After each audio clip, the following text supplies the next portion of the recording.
বোকা নৃত্যৰ পিছত এইবাৰ ধূলি নৃত্য বিহু মঞ্চত অব্যাহত উদণ্ড যুৱকৰ উদ্ভণ্ডালি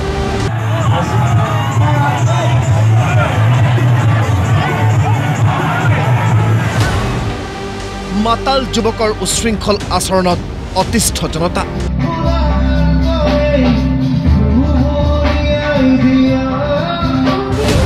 মঙলবাৰৰ নিশাৰ দুটা দৃশ্য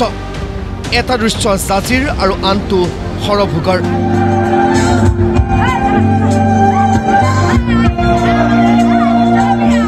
ৰঙীন সুৰাৰ নিচাত মাতাল একাংশ যুৱ প্ৰজন্মৰ কি পৰ্যায়স্খলন ঘটিছে এই দৃশ্যকেইটা দেখিলেই অনুমান কৰিব পাৰিব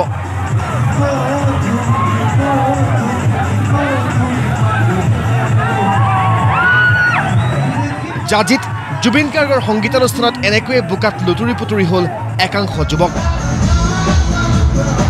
শিল্পীগৰাকীৰ প্ৰতিটো গীতৰ তালে তালে বোকাত বাগৰিল সুৰাৰ ৰাগীত মাতাল ইজনৰ পিছত সিজন যুৱক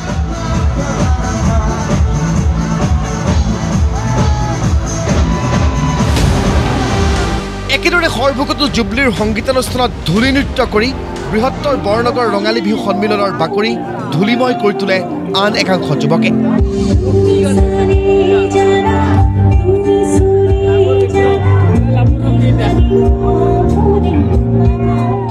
সৰভোগৰ এই বিহুতলীত উদণ্ড যুৱকসকলে ইমানেই বেয়া পৰিৱেশৰ সৃষ্টি কৰে যে সংগীতানুষ্ঠান শেষ নকৰাকৈয়ে উভতিব লগা হয় বহু ৰাইজ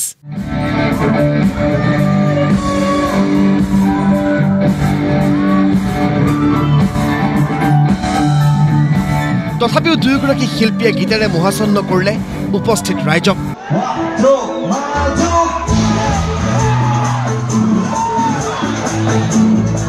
গীতৰ মাজতে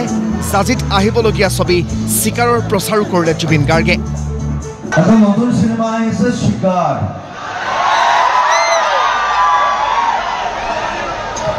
দৌৰি দৌৰি যাম চিকাৰ চাব যাম বিহু মঞ্চত শিল্পীক গামোচা পিন্ধোৱাক লৈও জুবিন গাৰ্গে ক'লে গামোচা পিন্ধাওঁতে বহুত সময় যায় কাম বন বেছি নকৰে মানে চান্স পালে গামোচা এটা পিন্ধালে মোক গামোচা নালাগে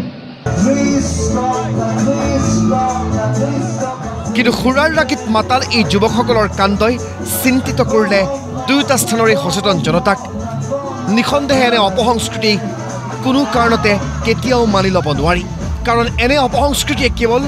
সমাজখনলৈ নহয় হেঁপাহৰ বিহুটিৰ সক্ৰিয়তা মাধুৰ্যতাৰ প্ৰতিও আনিছে চৰম ভাবুকি